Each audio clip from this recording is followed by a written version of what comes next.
Right now on the National Weather Desk, tropical storm troubles. Harold floods portions of South Texas. Franklin threatens the Dominican Republic. And Hillary damages roads, cutting off a Nevada community. This is the worst I've seen flooding incident up here. Excessive heat. The mercury soars again across the central U.S. as schools scramble to keep your kids cool. We want to be proactive. I would rather err on the side of student safety. Plus, why is this heat dome staying in place for so long? This high pressure has sinking air, which is allowing temperatures to warm. New warnings about the spread of West Nile virus and how bad air could be hurting your mental health. Anxiety, depression, even dementia. What's the connection? From our nation's capital, this is the National Weather Desk. Good morning and welcome to the National Weather Desk. I'm Angela Brown. What's left of now Tropical Depression Harold is getting weaker as it crosses northern Mexico. The storm made landfall at Padre Island in Texas late Tuesday morning, bringing up to 6 inches of rain and also winds across South Texas. Flood watches are posted for portions of the Trans-Pescos and Big Bend regions of Texas.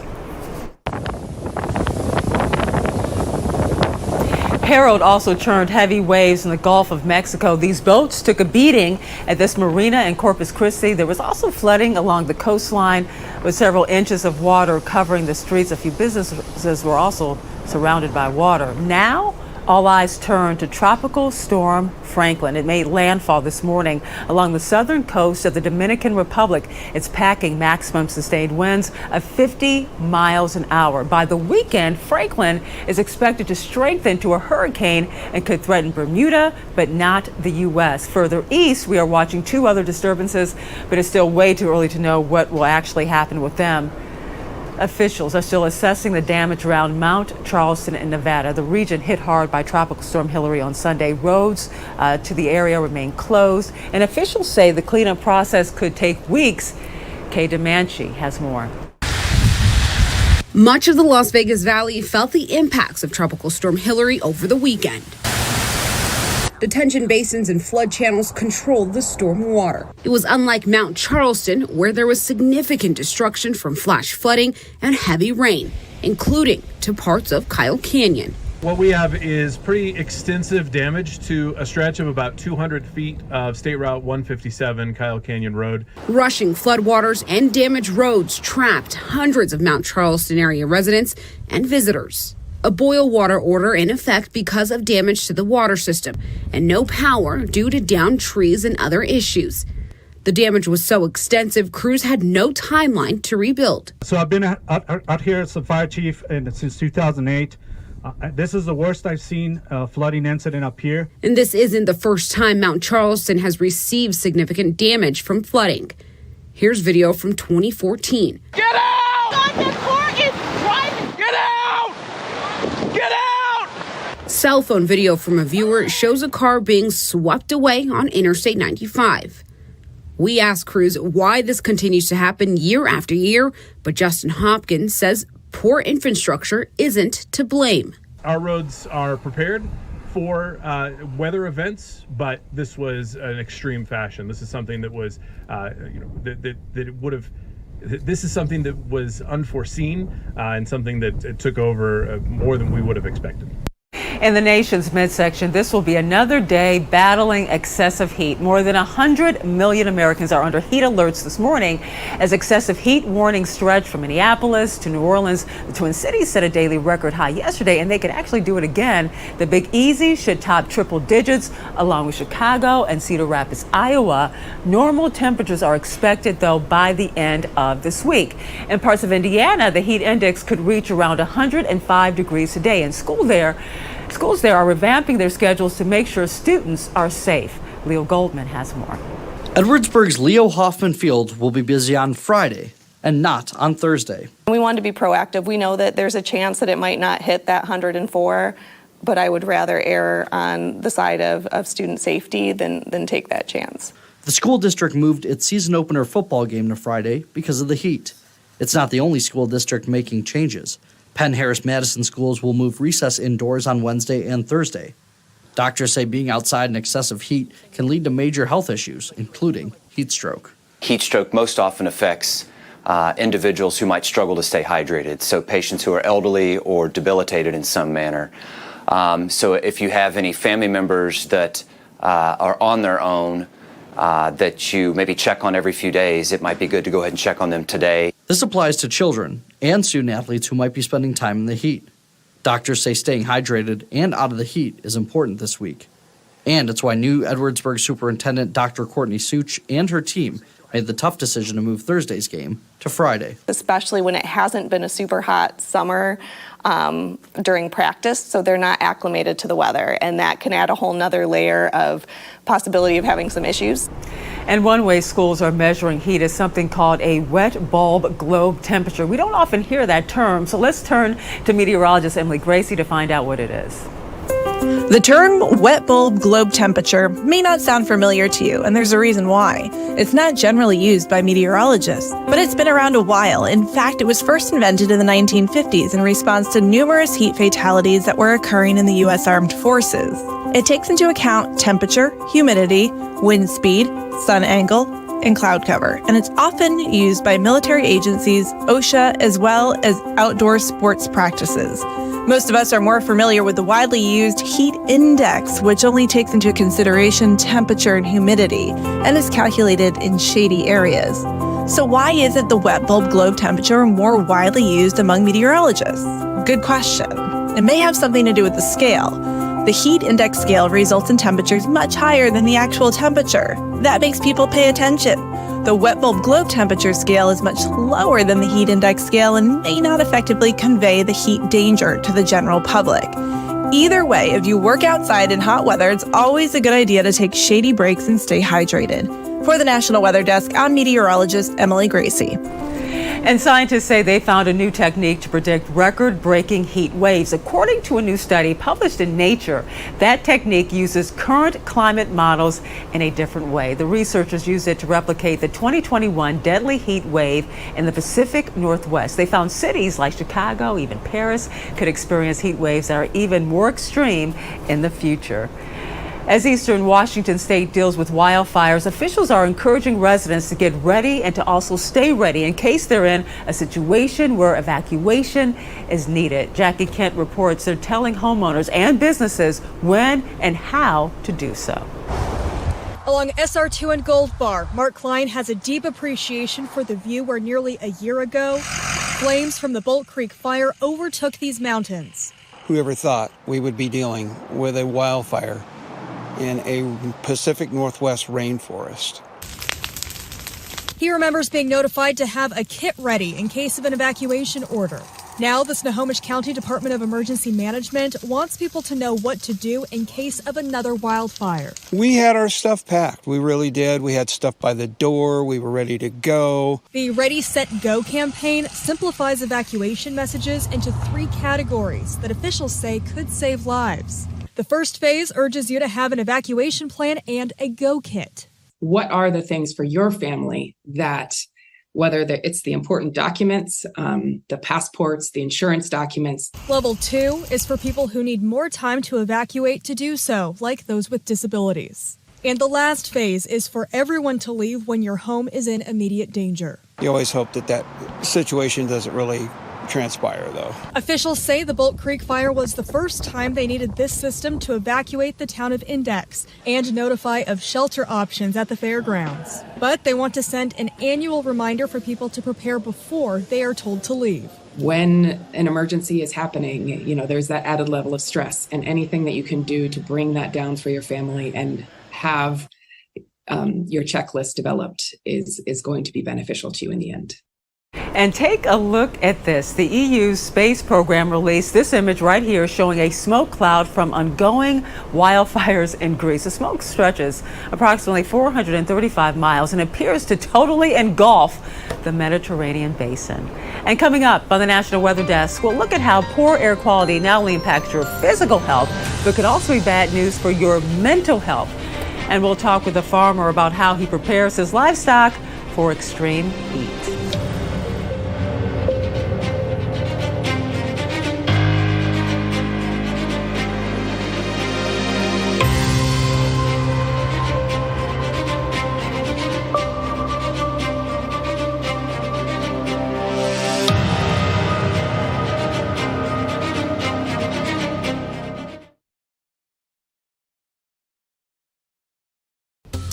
I'm meteorologist Charlie Lopresti. We look at the Northeast. Look for more delightful weather in the Northeast. Look for a lot of sun today, low humidity, comfortable temperatures. It doesn't get much better than this. 2:30 in the afternoon. Temperatures are running the 70s. A few spots may nudge 80 degrees. Now those clouds, they'll start to increase on Thursday. You're seeing that in New York first. Those will overspread parts of New England during the course of the afternoon. And look for some wet weather to move into the Northeast for late Thursday, Thursday night, and more so on Friday. I'm meteorologist Jonathan Myers, and here's a look at the Mid-Atlantic region. A comfy start and a beautiful finish as we work our way through our Wednesday. Lots of temperatures in the low to mid-80s. Some of the cool spots only staying in the 70s under a few extra clouds as our latest weather maker, fair weather high pressure, tries to give way to this little system over portions of Michigan and the upper Ohio Valley. Could bring some showers and storms heading into Thursday. That's the scene here. I'm meteorologist Vitas Reed. Here's a look at your southeast forecast. It looks like we're seeing highs for the day. Very hot over, especially Mississippi. Tupelo about 100 degrees, looking at 102 in Mobile, Alabama. Looking at Birmingham, about 98 degrees compared to 87 in Raleigh and Charleston. 92 in Jacksonville, Pensacola, 97 degrees, as well as Tampa, 90 West Palm. It looks like we're seeing dome of high pressure over parts of the Tennessee Valley, keeping things nice and clear through much of the day. All the way down towards Florida, you're going to get a few showers and thunderstorms in the afternoon.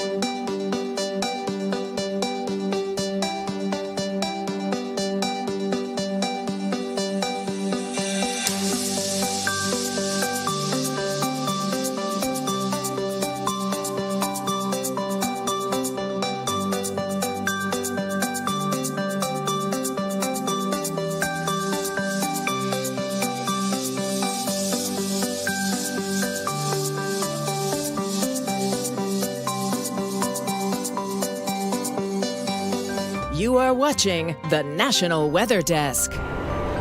Extreme heat can be a problem for humans, but it's also a battle for animals. Pets are able to head inside, but livestock are stuck dealing with the elements. Nada Saham spoke to a farmer in Iowa to find out how his herd of over 100 cows deal with triple-digit temperatures. Our farmers are no strangers to hot summers in Iowa, and no one knows that better than ranch owner Steve Swenka.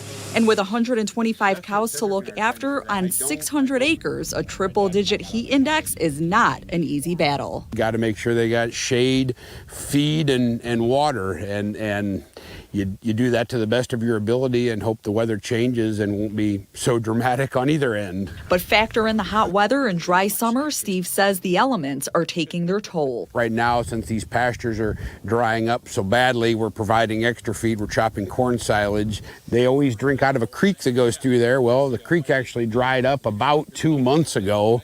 And when I say dried up, you could walk up that creek bed and you wouldn't get your shoes the least bit muddy. Steve says he will be keeping an eye out for any cows in distress and says he's come to know the signs quite well. Cough and droopy ears is the first thing we look for. You know, if they're breathing really heavy, if they have nasal secretions, those are the ones you want to keep a little better eye on. He says there's two things he'll be watching this week, his cows and the thermometer. Really what I'm hoping for is this week to be over. Well, Iowa is just one part of the country dealing with intense heat. Meteorologist Natalie Walters recently posted on TikTok about why a large portion of the country is currently dealing with a heat wave. With dangerous heat taking over much of the U.S. this week, you probably have heard of the term heat dome. So what is a heat dome? Here's a good picture of it right here. It's basically a big area of high pressure, and this high pressure has sinking air, which is allowing temperatures to warm and also trapping in that heat too. Another thing this heat dome will do is keep conditions dry. You could actually see this here where activity is riding up and along this ridge with that clockwise flow around that area of high pressure, but where the high pressure is, it's pretty quiet. Well, there are signs that this heat dome is going to weaken as well as shift southwestward, which will bring relief from the heat for many places across the U.S. And if you want to see more content like this, be sure to follow us on social media. We post all of the latest from our 200 meteorologists across the country. Just search the National Weather Desk on your favorite social media platforms or scan the QR code on the bottom left corner of your screen. A summer of smoke-filled skies and poor air quality advisories is putting the spotlight on just how bad pollution can be for our health. Growing evidence shows it not only impacts us physically, but also our mental health. Angie Moreshi has more. Wildfires drifting hundreds of miles away. The smoke is so bad out here, we can't even see the sun. Leaving a smoky haze over American cities like Pittsburgh and others in the northern U.S. Wow. And you can smell it too. We know pollution like that can be bad for your heart and lungs. I couldn't breathe. I feel like I was like that.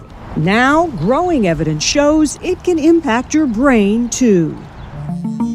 A systematic review of more than 100 studies on pollution and its impact on the brain found 73% of the studies showed increased depression and anxiety symptoms when exposed to higher levels of air pollution. When you saw that number, what was your reaction? I mean, I was shocked to see that it was quite that high. Behavioral neuroscientist Dr. Clara Zundel with Wayne State University is lead author of the review and says the impact was found both short-term and long-term after exposure. Elevations in reported mental health symptoms that day following air pollution. They report feeling more anxious or depressed that day. Their risk for getting a diagnosis of anxiety or depression goes up. Other studies, like this review from the Harvard School of Public Health, also show pollution is associated with a higher risk of dementia. What we really think is that air pollution, affects the brain when it's most vulnerable. So when the brain is actively developing, so from infancy through adolescence, or when the brain is also aging as well. So the biggest impact for this is looking to be with the very young and the elderly. Mm-hmm. Yes, prefrontal cortex. Brain scans provided insight on what could be happening. The particles would enter the nasal stream here, and because they're so small, it's able to pass through the blood-brain barrier and go directly into brain tissue. Zundel says scientists are seeing actual structural changes to some parts of the brain, including shrinkage and inflammation in the prefrontal cortex, hippocampus, and amygdala, key regions associated with stress and emotion regulation. The brain's reaction to those particles are what really causes some damage there. So what can we do to protect ourselves? Dr. Zundel says, first, get an air quality app on your phone and check it every day, just like the weather app, before you go outdoors. If the air quality is poor, you might want to reconsider outdoor activities like exercise and sports. But if you do have to go outside, you might want to consider wearing one of those KN95 masks from the COVID days to help filter out the particulate matter so you're not breathing it in. Little things can potentially help. Are you going to try to take some precautions? 100%.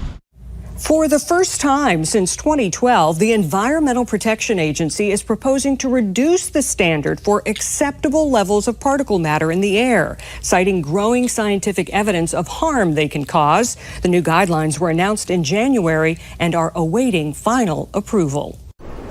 Well, it's monsoon season in Utah, and for those who live in flash flood-prone areas, that can be a concern. Perhaps nowhere is that anxiety more noticeable than in Moab. It's just 1 year ago when a major flash flood ripped through that area. Lincoln Graves is there showing us how the devastated region is on the rebound. Last year, the memories were still fresh for Ariel Atkins, then co-manager of Up the Creek Campground. Had it happened in the middle of the night, we really worry about what that would have looked like. We're not sure people would have gotten out. The Moab flash flood had risked the lives of campers and decimated the campground. It was closed for the season and the future was murky. But today, we're giving it a try for this year, but it's going well enough that I think we're going to continue on. It's open again.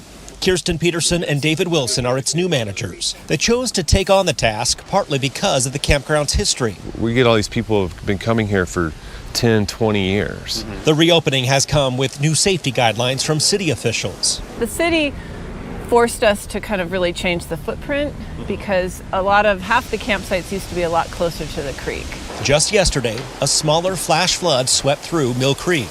I had a mark on the creek that I was watching. I was like, okay, if the water's higher than that mark, I'm going to help these people move their stuff very quickly.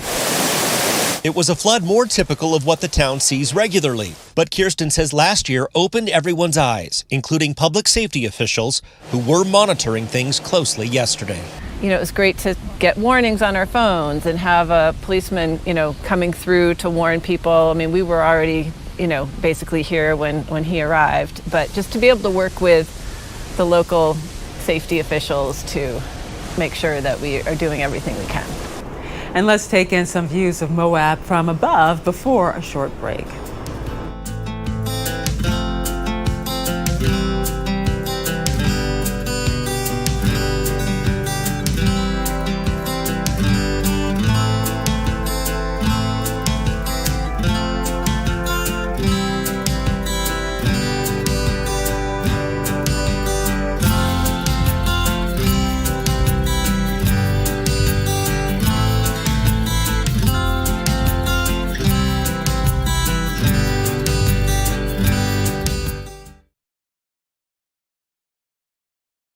Well, a very good Wednesday morning, everyone. I'm meteorologist Andrew Buck-Michael. The excessive heat continues across the central part of the country. Got thunderstorms racing across the eastern Great Lakes as we continue on into the next few days.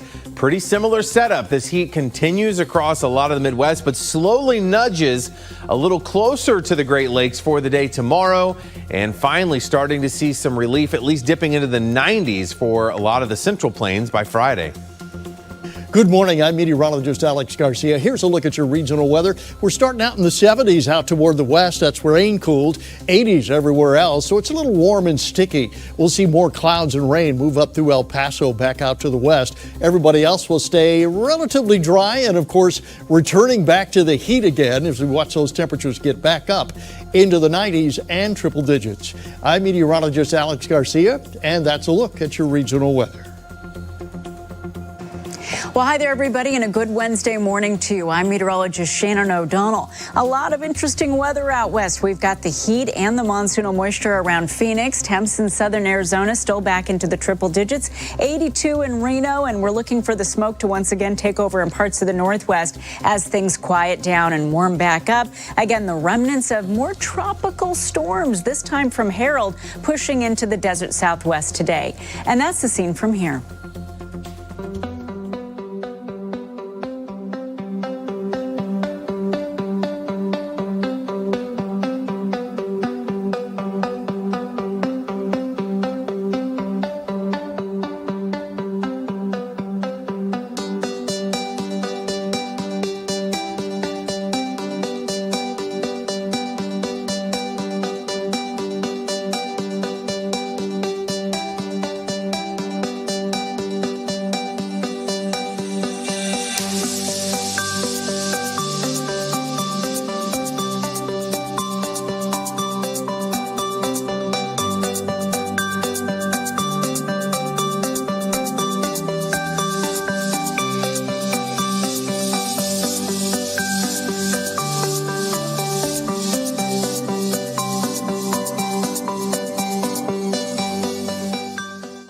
You are watching the National Weather Desk.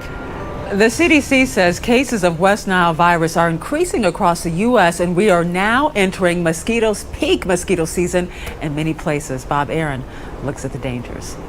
West Nile virus is a disease carried by birds and mosquitoes. Scattered human cases are now reported in 27 states, but we're just entering the time of year when it's sometimes a problem. For West Nile, most of our human cases tend to be later in the year. It tends to be in August and September. 8 out of 10 people infected have no symptoms, but about 1 in 150 develop a severe illness that hits the central nervous system. It can take months to recover. In rare cases, West Nile kills. There have been almost 2,800 deaths since 1999. This week, the CDC issued a West Nile alert urging people to protect themselves with insect repellent and long-sleeve shirts while outside. West Nile can also cause muscle tremors, coordination issues, and death in horses. Well, there's no easy way for mules and horses to get away from insects in the field. When it comes to West Nile and mosquitoes, they do have one advantage over people. There's a vaccine for horses and mules, but not for human beings.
And thank you so much for joining us. Did you know that corn can impact the weather and the environment? Tomorrow on the National Weather Desk, we'll show you how it happens. I'm Angela Brown. Make it a great Wednesday, and we'll see you right back here tomorrow.